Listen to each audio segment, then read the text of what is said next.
రోజు 2 స్పూన్లు lion date syrup గోరువెచ్చని పాలల్లో కలుపుకుని తాగొచ్చు. లయన్ డేట్ సిరప్ ప్రతిరోజు 2 స్పూన్లు. అధ్యక్ష, గౌరవనీయులు బట్టి విక్రమార్క గారు బడ్జెట్లో పోయినసారి రైతులకు 15,000 కోట్ల రూపాయలు పెట్టారు. రైతు భరోసా పేరిట ఎంత ఖర్చు పెట్టారు అధ్యక్ష? కేవలం 4,500 కోట్ల రూపాయలు ఖర్చు పెట్టారు. అంటే దాదాపు 11,000 కోట్లు రైతు భరోసాలో ఘాటా. రుణమాఫీకి బడ్జెట్లో 31,000 కోట్ల రూపాయలు ఇస్తామని చెప్పారు. 20,000 ఇచ్చారు.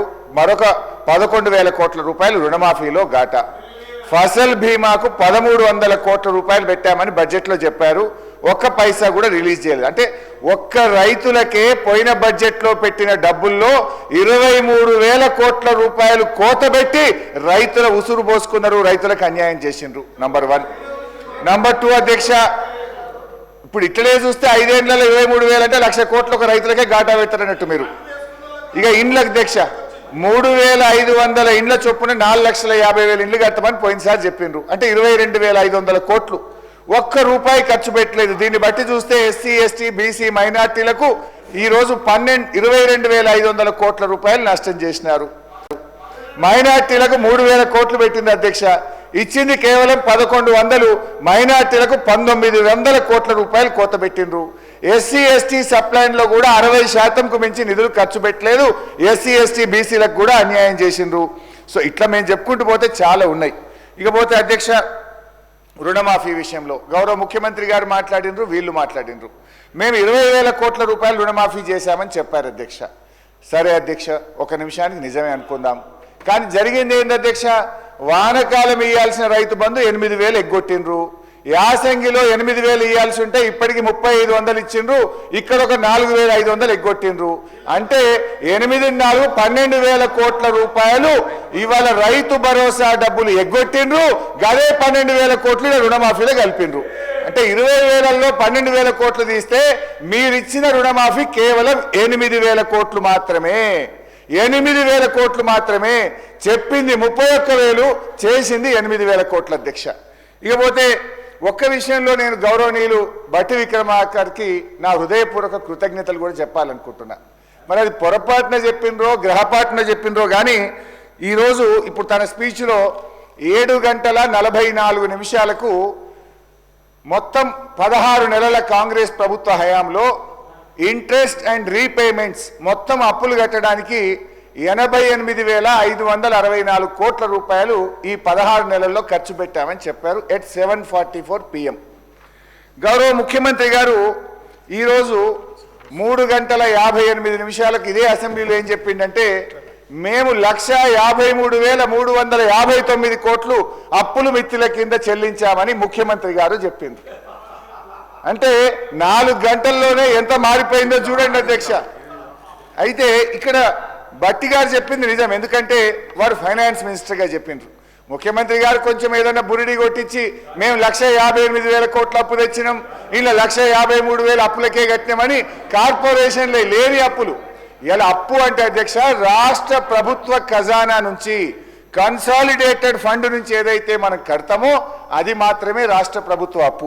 ఇవాళ నేను చెప్తున్నది కాదు అధ్యక్ష, ఇది కాగ్ రిపోర్ట్.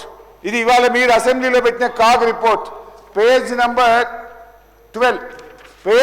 12లో కాగ్ రిపోర్ట్లో చాలా స్పష్టంగా ఏం చెప్పిందంటే, ప్రభుత్వం తీసుకున్న FRBM అప్పులు ప్రభుత్వము గ్యారంటీ ఇచ్చి ప్రభుత్వమే చెల్లించే అప్పులను కూడా ఇందులో కలిపి చెప్పారు. FRBMలో sir let me complete sir.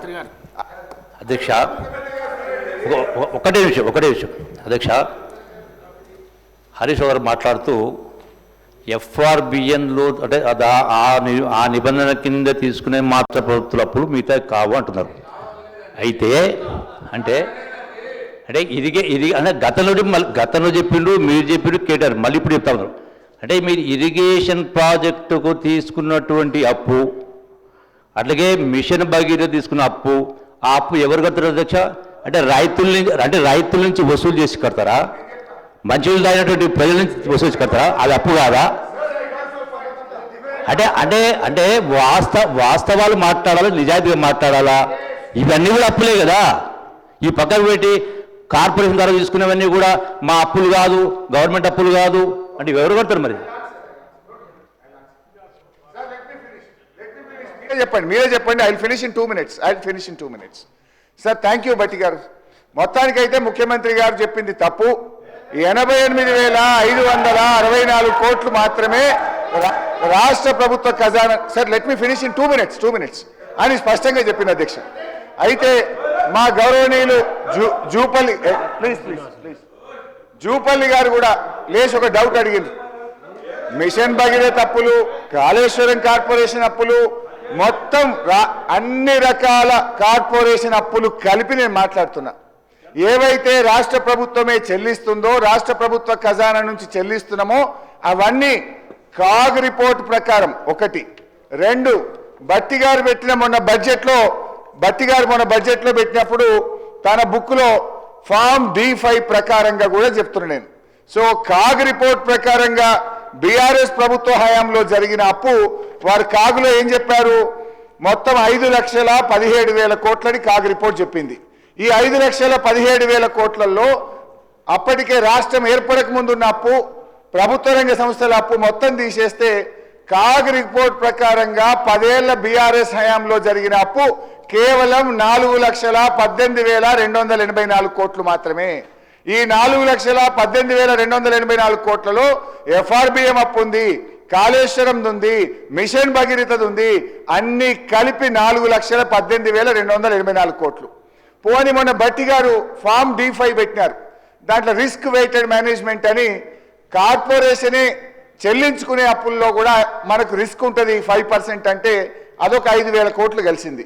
So బట్టి గారు పెట్టిన బడ్జెట్ ప్రకారంగా చూస్తే కూడా బీఆర్ఎస్ హయాంలో 10 ఏళ్ల హయాంలో జరిగిన అప్పు 4,22,674 కోట్లు.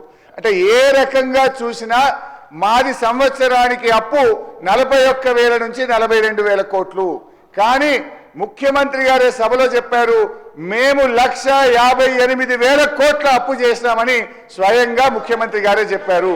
మొత్తానికైతే ఒకటైతే మేలు జరిగింది, ఇవాళ రాష్ట్ర ప్రజలకు, ఈ శాసనసభకు కూడా ఒక క్లారిటీ వచ్చింది. ఏంటంటే బీఆర్ఎస్ హయాంలో అప్పు ఇది కాగ్ రిపోర్ట్ ప్రకారమైన, బట్టి గారు పెట్టిన బడ్జెట్ ప్రకారమైన 41,42,000 కోట్లు మాత్రమే. సంవత్సరానికి బీఆర్ఎస్ చేసిన అప్పు 41,000 కోట్లు అయితే కాంగ్రెస్ పార్టీ చేసిన అప్పు 1,58,000 కోట్లు. Thank you very much.